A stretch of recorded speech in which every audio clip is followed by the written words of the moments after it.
후견인으로 지정이 되면 재산을 후견인 자격으로 관리할 수 있고, 와이프의 이제 성년 후견 신청을 해서 남편이 후견인으로 지정받았어요. 후견을 이제 남편한테 맡기고 아무 이상이 없으면 좋은데, 안녕하세요. 푸르른 날 채널의 최동훈 변호사입니다. 오늘은 성년 후견을 취소하거나 성년 후견인을 변경하거나 하는 주제에 대해서 얘기를 한번 해볼까 합니다. 블로그 사례 부탁드립니다.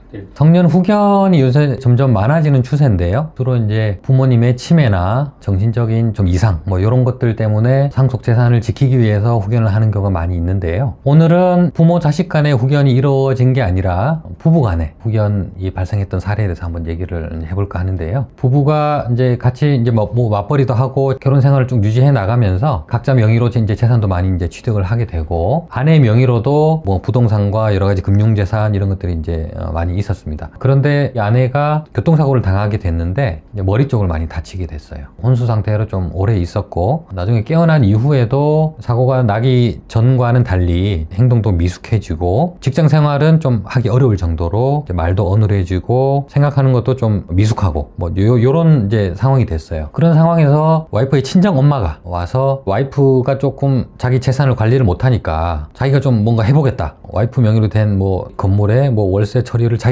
맡아서 하겠다, 이런 식으로 하면서 처음에는 이 남편이 도와주실려나 보다 이렇게 생각하고 몇 가지를 맡겼어요. 그런데 나중에 봤더니 재산이 조금 어머니 마음대로 빼간다거나 하고, 나중에는 이거는 팔고 정리하고 이런 얘기가 이제 막 하는 거예요. 자기가 알아서 하겠다고. 그래서 이 남편이 뭐야 이건 아닌데 차라리 내가 해야겠다, 와이프 재산을 어머님이 들어와가지고 마음대로 좌지우지하냐, 이런 생각이 들어서 어머니 이제 그만하시고 제가 하겠습니다, 그거 넘겨주세요 이렇게 했더니 어머님이 이거 내가 할 건데 내 딸 재산인데 왜 못하게 하냐, 이런 식으로 이제 싸움이 된 거예요. 그래서 아내는 이제 병석에 누워 있으면서 어느 쪽 편을 또 들 수도 없고 이런 상황인데, 그래서 이 남편이 아내한테 이제 얘기를 했어요. 지금 이러이러 상황이고 걱정이 된다. 이제 알아봤더니 후견인으로 지정이 되면 그 재산을 후견인 자격으로 관리할 수 있고, 어머님은 이제 손 떼게 만들 수 있다. 이제 이걸 알게 된 거예요. 그래서 이제 와이프랑 상의를 해서 와이프의 이제 성년 후견 신청을 해서 남편이 후견인으로 지정받았어요. 후견을 이제 남편한테 맡기고 아무 이상이 없으면 좋은데, 남편도 조금 이상해지기 시작하는 거예요. 아내가 보기에, 아내는 이제 요양을 하면서 몸이 점점 조금씩 회복이 돼 가고 있는데 바깥 활동도 하기 시작하고 내 재산 이제 내가 좀 관리해야겠다 이런 생각을 하면서 남편한테 얘기를 했더니, 남편이 또 그냥 내가 할 테니까 나도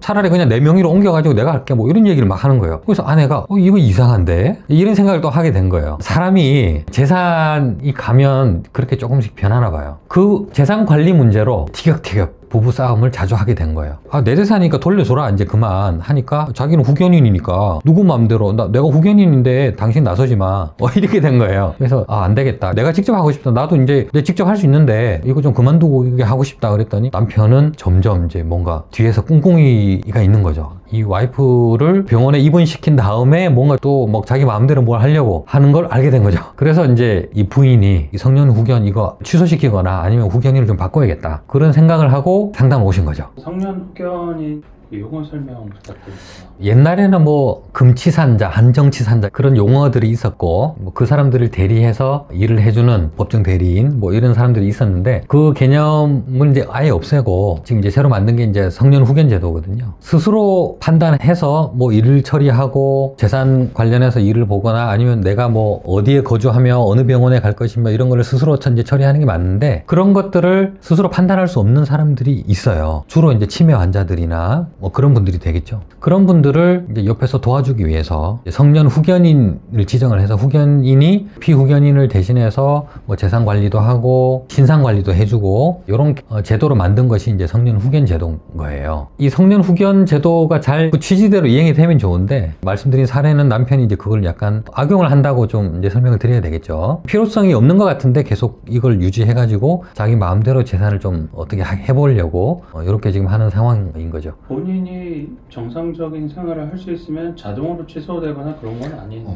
자동으로 개시되지도 않지만 자동으로 취소되지도 않습니다. 지금 법에서는 후견 결정을 종료시킬 수 있는 사유를 정해놓긴 했습니다. 쉽게 생각할 수 있는 것이, 피후견인이 사망한 경우, 치매로 이렇게 투병하시던 아버님을 이제 후견을 하고 있었는데 아버님이 돌아가셨다 그러면 뭐 후견은 종료되는 거죠. 누군가가 종료시켜달라라고 이제 법원에다가 신청을 하는 거예요. 법원이 허가해주면 종료가 됩니다. 이분도 아마 직접 찾아보다가 복잡해 보여서 상담을 요청하신 것처럼 네. 개인이 하기는 쉽지 않은 건가요? 개인이 할 수도 있습니다. 다만 이제 흔히 생각하기에 후견을 받는 사람이 제정신이 아닐 텐데 그거를 법원에 가가지고 내 후견 취소시켜 주세요, 이제 종료시켜 주세요 이렇게 얘기하면 그게 정상적인 신청이 되느냐, 이제 이런 의문을 가지신 분들이 있거든요. 그런데 이제 간혹 이렇게 이제 회복이 되셔서 신청하는 경우도 있기 때문에 우리 법에서는 후견 받는 사람도 직접 신청할 수 있다, 이렇게 지금 규정을 해놨어요. 그리고 직접 신청 못하는 경우도 있을 수 있죠. 예를 들어서 뭐 정신병원에 감금이 돼 있다거나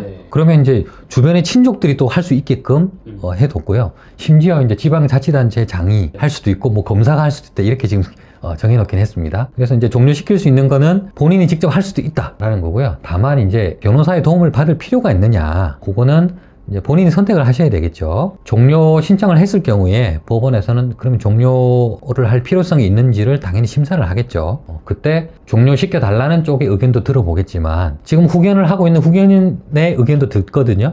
후견인은 당연히 종료하지 않겠다고 하죠. 저 사람 아직 정상이 아니에요. 지금 신청한 것도 정상이 아닙니다. 종료할 필요가 없어요. 지금 제가 잘하고 있습니다. 이렇게 얘기하겠죠. 그럴 경우는 싸움이 생기는 거죠. 거기서. 그럼 판사가 누구 말을 들어줘야 될 것인가? 그럴 때는 이제 변호사의 조력을 좀 받을 필요가 있습니다. 상황이 이렇게 돼서 종료해야 됩니다 라는 거를 설득력 있게 제시하기 위해서는 변호사의 도움을 받는 것이 좀 필요하겠죠. 종료하거나 아니면은 변경하는데 각각 조건이 다른 건가요? 예, 종료는 뭐 피후견인이 사망하거나 성년 후견을 지속할 필요가 없다 라고 판단이 되면 종료하는 거예요. 쉽게 예를 들 수 있는 것이 다 나았다, 완치됐다, 이제 치매가 아니다, 이제 정신적인 판단이 완벽해졌다 라고 판단이 되면 종료합니다. 그건 이제 후견 자체를 종료하는 것이고요. 하지만 이제 아직 회복이 안 된 상태에서 후견인만 좀 바꾸고 싶다, 그런 경우는 변경할 것인가 말 것인가를 놓고 이제 법원이 판단할 텐데, 그러면 이 후견인을 변경할 필요성이 있는가, 그걸 이제 심사를 하겠죠. 법원에서 변경할 수 있는 사유를 몇 가지 들어놓긴 했습니다. 우리 법에서. 예를 들어서 후견인이 이 피후견인의 재산을 뭐 은닉한다, 아니면 낭비를 하고 있다, 후견인이 피후견인 상대로 뭔가 범죄 행위를 저질렀다, 또는 후견인이지만 제대로 돌보지 않는다, 뭐 시간이 없어서 와보지를 않는다, 뭐 이런 여러 가지 사정이 있겠죠. 그런 경우는 변경을 해줘야 되거든요. 그런 사람을 계속 시켰다가는 결국은 이 피후견인이 피해를 보는 거거든요. 제대로 된 후견을 받지 못하기 때문에. 그래서 그런 사정이 있는가를 검토를 해보고 변경 여부를 결정을 합니다. 만약에 이제 이번 사례에도 이 부인이 아직 회복이 다 안 됐다 그러면 후견인을 변경해야 될 것인가를 판단해 봐야 될 텐데, 그러면은 이 남편이 후견인으로서 어떤 나쁜 짓을 했는가,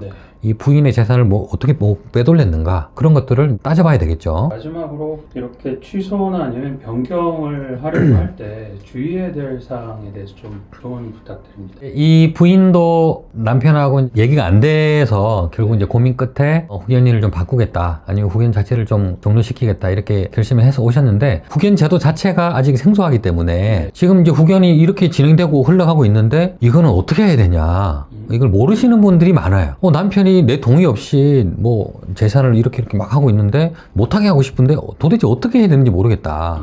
생소한 이제 제도고 방법을 잘 모르시기 때문에 변호사 상담을 받아보기 위해서 이제 오셨던 건데, 상담 오시면 이렇게 하시면 됩니다 라고 이제 제가 사실 설명을 드리거든요. 모르시면 그냥 상담을 받으세요. 그 다음에 이제 이거를 후견 자체를 종료를 해야 될 건지 아니면 후견인을 바꿔야 될 건지 조언을 들으신 다음에, 만약에 이제 후견인을 종료를 시켜야 된다면 그 종료 사유에 맞는 여러 가지 이제 뭐 증거 자료들이 있겠죠. 완치를 입증할 수 있는 자료, 예를 들어서 뭐 진단서 같은 거 받아오시면 될 것이고, 아니면은 뭐 후견인을 바꾸고 싶다, 남편이 뭐 이상한 짓을 한다 그러면 남편이 어떤 행동을 해서 어떤 피해를 입혔는지를 좀 알 수 있는 자료를 확보해서 제출하게 된다면 이제 원하시는 결과를 얻을 수 있을 것 같습니다. 너무 어렵게 생각하지 마시고 상담을 통해서 이제 차근차근 풀어나가시기를 조언을 드립니다. 오늘은 성년 후견의 종료, 그리고 성년 후견인을 변경하는 것에 대해서 한번 얘기를 나눠봤습니다. 비슷한 처지에 처하신 분들께 조금이나마 도움이 되셨으면 좋겠습니다. 감사합니다.